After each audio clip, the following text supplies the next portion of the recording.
Joining us live now is Jody Cohen, senior political consultant. She is joining us live from Jerusalem. Jody, welcome to WION to share your insight on the hat-trick of elections that Israel just saw.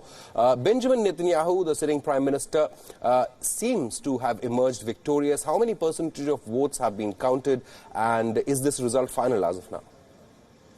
Right, so as of about half an hour ago, we heard from the Electoral Commission that the votes have been counted, but that they're going to spend the rest of the day verifying them and just making sure where soldiers' votes often come in later on in the day, so that could have an impact on perhaps one's seat here or there. So we'll know the final results by this evening. But just one point I'd like to pick up from what you were saying. In Israel, the Likud and right-wing coalition is really not considered to be the far right.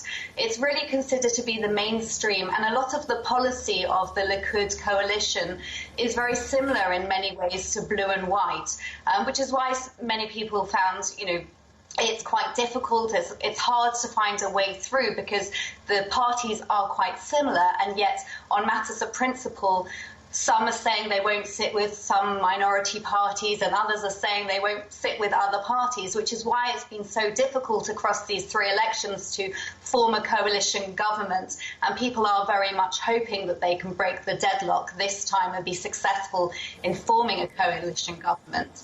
Saying that, another theme that is emerging across the country is the surprising fact that despite the fact that we've had two elections where a coalition government hasn't successfully been formed, the coalition, the temporary coalition, if you like, has managed to keep the country running, and the two main parties have been working together on the key issues like protection against coronavirus and like important issues of defence.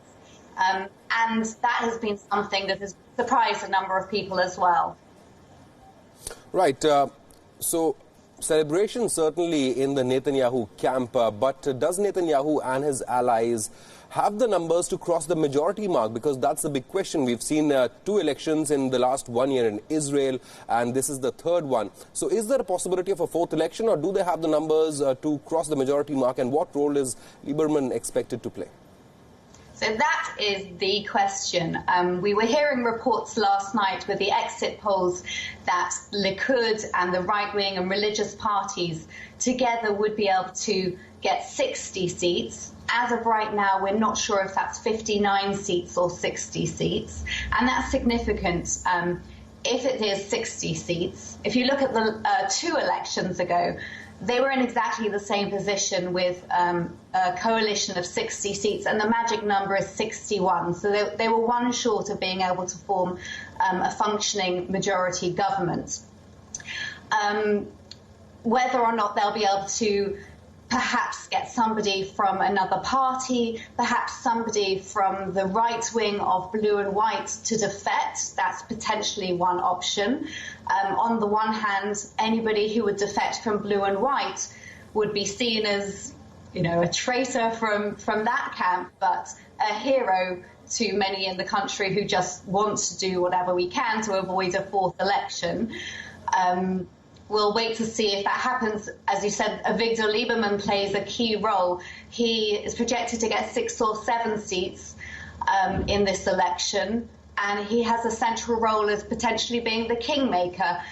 As of yesterday, he was saying that he felt that Benny Gantz isn't ready to be prime minister, but that he wouldn't sit and support Netanyahu as prime minister. Many believe that he would like to be himself prime minister, and it's all a negotiation from here to see how it plays out and who can get to the magic number of 61. Right. Jody, we will certainly see negotiations going on behind doors in Israel over the next few hours or days before a government takes shape. But one final question, Netanyahu has emerged as the front runner. What is the main factor that worked in his favor? Really a matter of getting out to his grassroots supporters. He took an interesting strategy. He went to the towns and cities where he's very popular. you might think actually avoid those areas and go to other areas to try and get more votes. But he went to the areas where Likud has traditionally had a stronghold. And he really said to the people, come out to vote. Because obviously, the electoral turnout isn't at 100%. It's very high. It's amongst the highest in the world. And we saw historic records of yesterday of voting, the highest turnout since 1999, apparently. And he went out to his core supporters and really said, get everybody in the community out to vote Likud, your vote can make a difference. And despite fears of coronavirus, it appears that the electorate did turn out to vote in high numbers yesterday. Right, Jodie Cohen, thank you so much for joining us with all the updates on the third Israel election that we've seen in the last 1 year.